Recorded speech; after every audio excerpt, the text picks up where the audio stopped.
Is Twitter better than nothing for emergency notification? Probably not.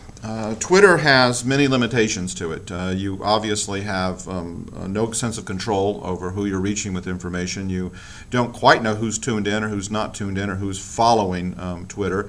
There's also the medium itself that is really confusing and distorting. But I think the biggest reason that Twitter is probably not better than nothing at all is that I believe it might give one a false sense of security or a false confidence that in fact they are notifying anybody. I think posting a tweet certainly has some value for very select audiences, for certain constituencies where you can post a tweet and be sure that you have that additional layer of redundancy in terms of notification. But relying on it as a means or a vehicle, particularly if that's your only option, I think only leads you to a false impression or operating under circumstances where you're really not notifying.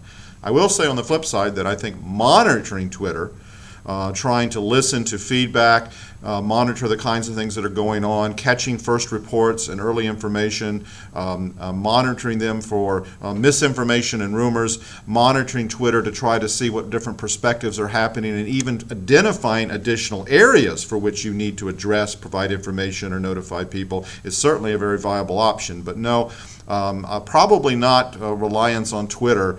I really think in many ways you're probably not any better off than doing nothing at all in terms of notifying people. And in fact, you may be in actually a more complicated predicament if in fact you believe that you are notifying people by posting it on Twitter.